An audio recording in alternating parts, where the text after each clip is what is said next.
আৰু এফালে প্ৰতিদিন টাইমৰ মুখ্য সম্পাদকক ভয় ভাবুকি প্ৰদান ফোনযোগে নিতুমণি শইকীয়াক ভয় ভাবুকি আৰু মানসিক শিক্ষাৰ শাস্তি নলবাৰী বিজেপিৰ একাংশ নেতা কৰ্মী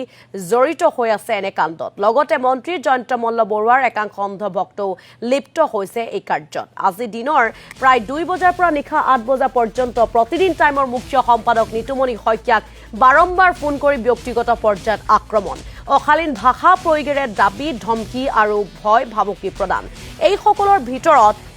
নন্দলাল চৰকাৰ আদিত্য বৈশ্য সপলা ৰাজবংশী মেধি বিশাল বৰ্মন কমল বৈশ্য আৰু কৌশিক দাস অন্যতম এই সকলৰ ভিতৰত জনৈক আদিত্য বৈশ্যই নিজকে মন্ত্ৰীৰ আত্মীয় বুলিও উল্লেখ কৰিছিল প্ৰকৃততে নিতুমণি শইকীয়াক ফোনত ভয় ভাবুকি দিয়া লোকসকলৰ এই তালিকাখন আৰু বহুত দীঘলীয়া ইতিমধ্যে আজিৰ অভিমত অনুষ্ঠানৰ যোগেদি নিতুমণি শইকীয়াই সমগ্ৰ বিষয়টো ৰাজ্যিক বিজেপিৰ সভাপতি দিলীপ শইকীয়াৰ দৃষ্টিগোচৰ কৰিছে যিহেতু ৰাজ্যিক বিজেপিৰ সভাপতিগৰাকীৰ গৃহ জিলা নলবাৰীৰ একাংশ দলীয় নেতাকৰ্মীৰ লগতে মন্ত্ৰী জয়ন্ত মল্ল বৰুৱাৰ একাংশ অন্ধভক্তই এনে কাণ্ড সংঘটিত কৰিছে আৰু সেয়েহে বিষয়টো তেখেতৰ দৃষ্টিগোচৰ কৰা হ'ল কাৰণ দলীয় নেতাকৰ্মীক সমালোচনা সহ্য কৰিবলৈ আহ্বান জনাইছিল খোদ ৰাজ্যিক সভাপতি গৰাকী আৰু আজি কেইজন লোকে প্ৰতিদিন টাইমৰ মুখ্য সম্পাদক নিতুমণি শইকীয়ালৈ ফোন কৰিছিল সেই সকল লোকৰ নাম উল্লেখ কৰা আছে এই তালিকাখনত আৰু সেই সকল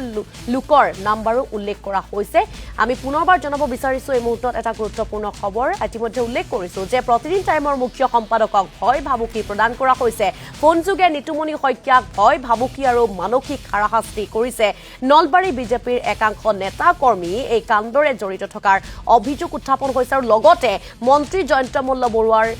একাংশ অন্ধভক্তও এই কাৰ্যত লিপ্ত হৈ আছে আৰু এই সমগ্ৰ যেটো বিষয় সেই বিষয়টো ৰাজ্যিক বিজেপিৰ সভাপতি দিলীপ শইকীয়াৰ দৃষ্টিগোচৰ কৰিলে প্ৰতিদিন টাইমৰ মুখ্য সম্পাদক নিতুমণি শইকীয়াই যিখিনি ইয়াত নলবাৰী জিলাৰ মানুহে আমাক ফোন কৰিছে মই প্ৰত্যেকটো ফোনে ৰেকৰ্ডিং কৰি থৈছো মই দৰকাৰ হলে আপোনাক শুনাব পাৰিম দিলীপ শইকীয়া ডাঙৰীয়া আপোনাৰ যিহেতু জিলা আপুনি সেইখন জিলাৰ পৰা যেহেতু সভাপতি হৈছে এখন মই তালিকা দেখুৱাইছো আপোনাক এতিয়া আপুনি এখন তালিকা চাই লওক এখন সেইখন তালিকা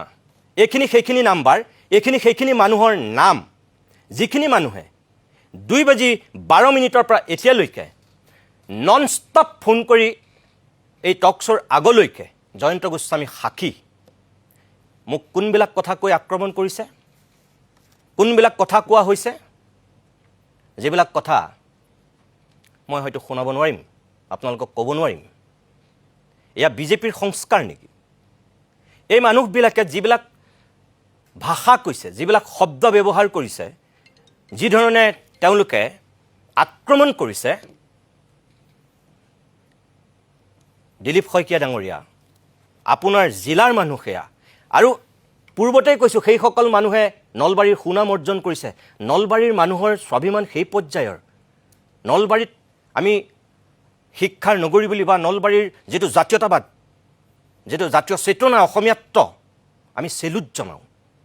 আৰু সেই নলবাৰীত এতিয়া জয়ন্ত মল্ল বৰুৱাৰ দিনত বিজেপিত যিখিনি মানুহে আজিৰ দিনটো ফোন কৰিছে প্ৰিয় দৰ্শক মই আপোনালোকক এটোই ক'ব বিচাৰো যে সেইখিনি কথা আপোনালোকক ৰাজহুৱাকৈ শুনাব পৰা নহয় শেষৰ ফোনটো অকনমান ভাল কাৰণে মই জয়ন্ত গোস্বামী মীৰাবৰ ঠাকুৰহঁতক শুনাই দিছিলো কিন্তু বাকিখিনি মই ক'বও নোৱাৰো আপোনালোকক মই শুনাবও নোৱাৰো আৰু মই দেখুৱাবও নোৱাৰো যদি দিলীপ শইকীয়া ডাঙৰীয়াই বিচাৰে মই সকলো শুনাই দিম এই সকল সেই সকল মানুহ মই সময় পৰ্যন্ত আপোনালোকক কৈ দিব পাৰো কোন কোন সময়ত তেওঁলোকে মোক ফোন কৰিছে কি কথা কৈছে ব্যক্তিগত পৰ্যায়ত এনেকৈ কি ভয় ভাবুকি এনেকৈ কি আক্ৰমণ কৰি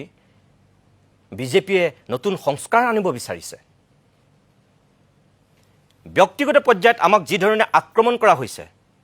সোশ্যাল মিডিয়াত যিবোৰ ফটো দিয়া হৈছে যিবোৰ কথা কোৱা হৈছে সেই সকল মানুহক মই কওঁ আপোনালোকে ফোন কৰি যিবিলাক কথা কৈছিল তেওঁলোকক কওঁ আপোনালোকৰ নেতা জয়ন্ত মল্ল বৰুৱাৰ দৰে চাগে আপোনালোকৰ চিন্তাৰ কৰবাত দৈন্যতা আছে যিসকলে আজি ফোন কৰি সেই প্ৰশ্নবিলাক আমাক কৰিছে ৰাজনীতিবিদ আৰু সাংবাদিকৰ মাজত পাৰ্থক্য আছে ৰাজনীতিবিদ মন্ত্ৰী বিধায়ক হ'বলৈ হলে পঢ়া শুনা নালাগে মেট্ৰিক ফেল হলেও পাৰিব স্বাক্ষৰ কৰিব নাজানিলেও পাৰিব হৈছে তেনেকুৱা বিধায়ক হৈছে তেনেকুৱা মুখ্যমন্ত্ৰী মেট্ৰিক ফেইল কৰা মানুহ অসমত মুখ্যমন্ত্ৰী হৈছে।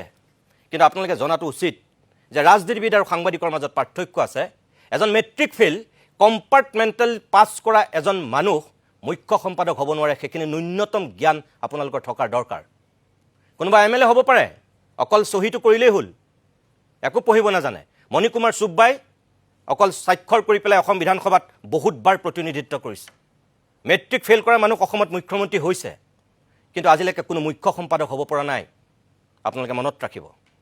আজি বাতৰি কাকতৰ সম্পাদকেই কওক, টেলিভিশ্যনৰ সম্পাদকেই কওক, মেট্ৰিক ফেইল কৰি কোনো কম্পাৰ্টমেণ্টেল পাছ কৰি পেলাই কোনো কেতিয়াও অসমৰ টেলিভিশ্যনত, অসমৰ বাতৰি কাকতত সম্পাদক হ'ব নোৱাৰে। ৰাজনীতিবিদ আৰু সাংবাদিকৰ মাজত পাৰ্থক্য আছে। সেইখিনি ন্যূনতম সেই জ্ঞানখিনি একাংশ মানুহৰ থকাটো দৰকাৰ। ব্যক্তিগত পৰ্যায়ত আক্ৰমণ কৰিবলৈ গৈ মানুহক ইছ্যু ডাইভাৰ্ট কৰাৰ চেষ্টা নকৰাটো ভাল। আমাৰ যিখিনি প্ৰশ্ন আছিল সেই প্ৰশ্নৰ উত্তৰ আমি বিচাৰিছিলোঁ, আৰু উত্তৰ দিব নোৱাৰি, একো ক'ব নোৱাৰি এতিয়া ব্যক্তিগত পৰ্যায়ত আক্ৰমণ আৰম্ভ হৈছে। দিলীপ শইকীয়া ডাঙৰীয়া, এয়া আপোনাৰ জিলাৰ মানুহৰ কাম। আপুনি সভাপতি, এইবিলাক মানুহৰ নাম পৰ্যন্ত মই কৈ দিছোঁ, এইবিলাক ফোন নাম্বাৰ, এইবিলাক মানুহক আপুনি সোধক। এইবিলাক যদি 60 লাখ মানুহৰ সদস্যৰ ভিতৰত যদি আপোনালোকৰ এনেকুৱা মানুহ সদস্য হৈছে, তেতিয়াহ'লে অসমৰ সমাজ জীৱনৰ কাৰণে ভয়ংকৰ কথা। চোৰ, ডকাইত, দগাবাজ আৰু ভয়ংকৰ ৰূপত যিবিলাক কথা আমি ক'ব নোৱাৰোঁ, তেনেকুৱা কথা যদি কৈ সাংবাদিকক ভয় ভাবুকি দম দিবলৈ আৰম্ভ কৰিছে, তেতিয়াহ'লে আপোনালোকে গণতন্ত্ৰ ৰক্ষাৰ কথা কয়। ভাৰতবৰ্ষত অসমৰ গণতান্ত্ৰিক প্ৰক্ৰিয়াৰ প্ৰতি আপোনালোকে কি বিলাব বিচাৰিছে, কি শিকাব বিচাৰিছে, কি সিঁচিব বিচাৰিছে?